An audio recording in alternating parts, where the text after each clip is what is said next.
Cleveland Guardians and the Kansas City Royals. It occurred to me this morning, you were talking last segment about getting, when you got your gear, Bill's wearing his Guardians cap today. I was going to wear my Jim Thome jersey, just reflexively, for opening day. And then I go, that's an Indians jersey. Yep. And so you were kind enough to get it for me, but I was kind enough to recover it from the drawer full of jerseys that I have from there you giveaways. Go. That's right. But of course, White Sox legend Jim Thome, my understanding was that he was here for a bit. But I was like, that's an Indians jersey. I got to get some Guardians gear. They're my B team. And I wasn't going to wear my Sox cap today because, you know, it's a big deal for Cleveland to have, or it should be. If it's not, if you're one of those people still whining and pissing and moaning about the name, get over it and enjoy the return of baseball. Because why not, right? They call it America's pastime. That's probably not the case anymore. But, man, I love baseball. We love baseball. Love I think baseball. It's still America's pastime. You think so? I think football is America's pastime now. But nevertheless... Yeah, but I don't think you pass time watching football the way...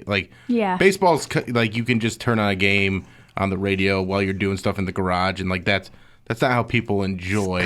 Comforting, yeah. There's a lot more that goes... Yeah, exactly. It's comforting versus...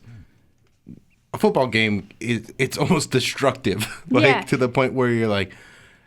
It's such an event that you're drinking, you're eating all this food, and every game is so important that if they lose, you're like, gah, my whole Sunday's ruined. My whole Sunday is ruined. If you listen to the show on iHeartRadio from another city outside Ohio, tell me where, another state, anywhere throughout North America. By the way, if you do listen live, you can always hit that microphone talkback button if you want to leave us a message there. You can do it right on the app. Matt's one of our bureau chiefs in D.C. Ryan listens in Seattle. Bob is in Astoria, Oregon. Alex and Sarah listen in Gardner, Maine. And Michael is in Austin, Texas.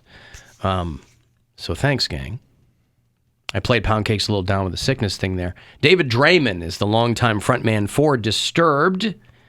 He and I discovered well into our adulthood that he and I grew up not far from each other in the city of Chicago. But he was really getting blasted on social media last night because David Draymond is a pretty conservative guy. And he's also somebody who takes himself very seriously, which is fine. You know, a rock and roll band.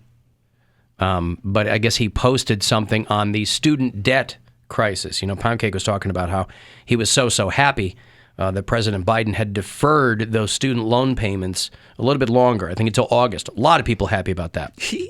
For people who still have sizable student loans, or even if you don't have any. I just paid mine off last year, and I graduated in 1993, right? So how much debt did you have? I'm going to die with loans, I think. I had a lot of debt because I went to a very expensive school, and that's what pissed me off. That's why a lot of people get pissed off. I don't use my degrees. I don't use what I studied, right? Yeah. But that's not anyone else's fault. Yeah. And I understand where people are coming from where they're like, well, I had to pay mine, why should... But vindictiveness is not a policy, right? If you can relieve people from this, because that money that they wouldn't be paying just goes back in the economy. Well, anyway, not to get too into the weeds on it, David Draymond apparently posted a cartoon or something. It said, here's the two-step solution to the student debt crisis. 1, you took out a loan. 2, pay it back. And, of course, he was met with overwhelmingly negative reaction. And this is the trouble, too, is when you're on social media, you're not just playing to your fans. Because you can post something. Well, yeah, you know, I don't follow him, so I didn't see that. But it will start to make the rounds, and somebody will retweet it. You know, people who have nothing to do with you, and so obviously it's people going, you know, we should all pull ourselves up by our bootstraps and sell 17 million records by making monkey sounds with our mouths, is what somebody said. And, you know, your band hasn't been relevant. All of the usual blah, blah, blah. Tim Ripper Owens, who used to front Judas Priest. He's a conservative guy, too, right down there in Akron. So he was on Team Draymond. He said, I'm waiting for them to pay off my mortgage. But 46 million Americans have $1.6 trillion in federal student loans. And so, if there was a situation where they paid off your mortgage, wouldn't you want that? I would take that. Because I don't have student loans. But if somebody said, I'll pay off your mortgage, I'd say, what do I do for it? I will. I would enjoy that. That would be fine. I'm not going to ask someone to shift policy to do it. But again, that's apples and oranges. That's a very different thing. Right, I know. Because people who have student debt, colleges can be kind of not dissimilar to puppy mills. You know what I mean? Where it's like they're just cranking people through, and there's no guarantee that you'll get a return on your investment, which is what people want. And I think it's different too, because by the time you're in a position for mortgages, I'm willing to assume that most people's frontal lobes are a little more developed by that point. They know what they're getting into. What my thing is like, I wish someone would have just explained to me. Like when I was 18, I was a teenager. I didn't understand. Everyone's going to college, So that's so what you do. I gotta go. Then. And you gotta take the loan out. I didn't realize that was really. I don't think I materialized or understood what that meant. Well, I think that's why a lot more high schools are, or a lot more. I think to their credit, a lot of state legislatures now are saying we need to have financial literacy classes in high school. I think that's a great move. You're telling us all this stuff about sex education and alcohol and all this stuff. One of these, the finance one is also pretty impactful down the line. Like I can get effed by that too, so you should tell me how that. They don't want that because a lot of these. I should consent more. I didn't really fully understand, so therefore is the consent there. I gave my consent unwittingly. A lot of these high schools are in bed with the colleges, for real. But I feel like I knew what I signed up for, but once you get there, you realize, like, oh, some of it is a scam. Like, you are literally at the mercy of the school then. Once you take out one loan for one semester, either you're in the system and you either got to... You got to pay that loan back with the little education you got, or they could... next semester they're like, okay, well, this class is going to be $1,000 more. Well, it's also the way they make you take classes that you have no interest in. Yeah. That's what... They want you to be well-rounded. But that's... And there's no way... I was signed up for classes at Akron, and they're like, well, you got to do all these, because I was so bad in high school, but I had to do all these makeup classes, basically. Remedial. Yeah, and I was just like, I'm not doing that just so I can go and sit in a classroom that, the stuff that I want to learn, I'm going to learn on my own. I'm going to learn it one way or another. And it just did not seem appealing at all to sit in those classes just to try and get, I was gonna go down your route. I was gonna go into media. Yeah. But I can just get a camera, get a computer, and start figuring this stuff out on my own. I knew what I was getting myself into, so whatever debt I have, I deserve. People have it a lot worse. But I mainly went for the experience. I could have gone to broadcasting school. I didn't want to. I wanted to get away from home. Oberlin is so small. I needed to get out. I didn't have very many friends. Yeah. You guys want to hear something? I lucked out. And maybe some of the listeners don't know this, but have you heard of the 10-year forgiveness program? If you're a teacher? If you work for the government, if you work for the Peace Corps, if you work for a nonprofit, you have a chance to get your loans forgiven if you make 120 qualifying It's like a service payments. thing. Yeah. Is that what you're doing? Yeah, she works for the Guardians. They're a nonprofit. The way the Dolans run it. They're like, we can't make any money. Why would we pay these players? J-Ram's getting all the money. Yeah. Yeah, no, it's true, though. I accidentally stumbled upon that because of my nonprofit. I technically qualify. So that's my only saving grace. So if anyone out there didn't know that, now they know. So that's now what you did. Telling me after so now I pay your off loans my are forgiven. Well, I have to make 120 qualifying payments. So the fact that they keep getting deferred means my payment wouldn't matter. I don't think so. Once it gets, I don't know. But you could still pay, even if they're deferred. You could still pay. No, I called and asked, and they were like, technically, there's no benefit. Oh, really? There's no interest, so just don't. Oh, so wait until they're undeferred. I called and I was like, "Are you sure? Can I get ahead this way? Can I?" And they were like, "No." You're like, "Oh, it doesn't matter." Since when does the government give us breaks? So I'm good. Whatever break they give us, I'm going to take. Yeah. I'm not going to pay them more than what I need to. No.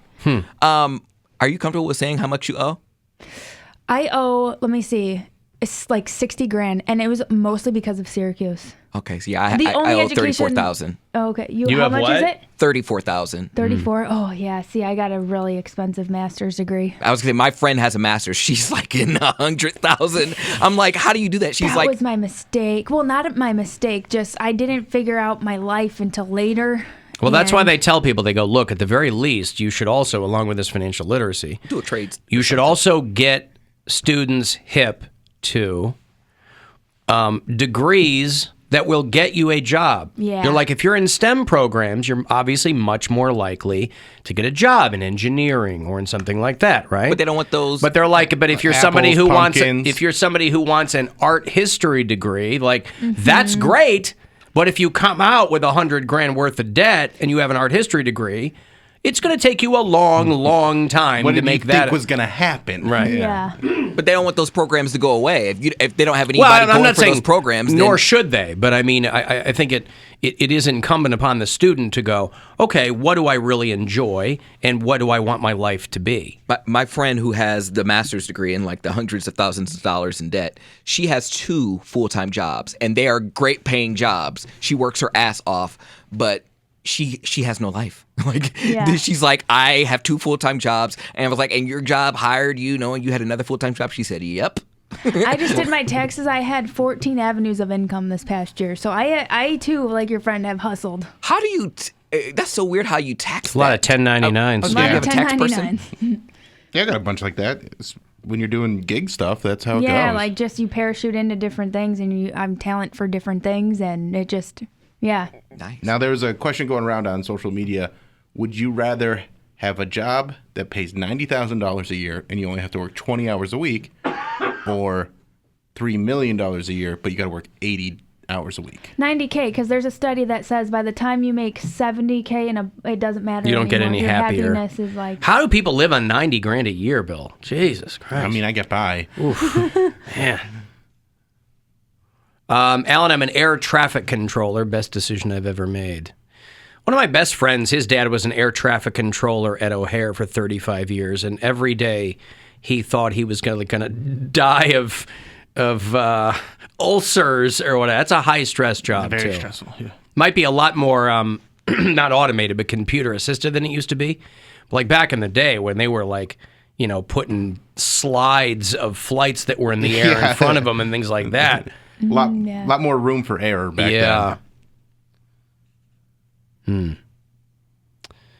Alan, your degree pays dividends every day. So does mine. My parents are idiots. I'm so grateful. I don't know what that means. But I don't know. What is your friend's master's degree in, Poundcake? I think finance. What's that? Finance? Finance. Okay. I don't. But and she's not working in finance, or she is? She is. Oh, she is. Okay. Well, then at least she's using her degree. No, she's using her degree, but she started out. I forget what.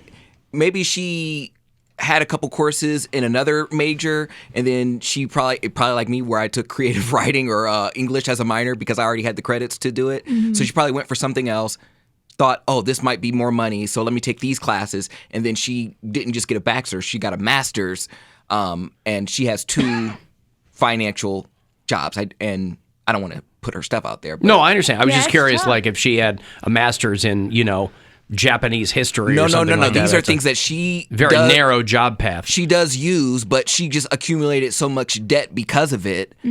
Because she was like, this isn't enough. I'm in a class with 500 other people that are also getting this bachelor in business. I think the sticker prices for college education is just so high. It is. Like, I mean, I got a scholarship to CUSE, and I remember I paid off 3 credits as like a teaching assistant, maybe more.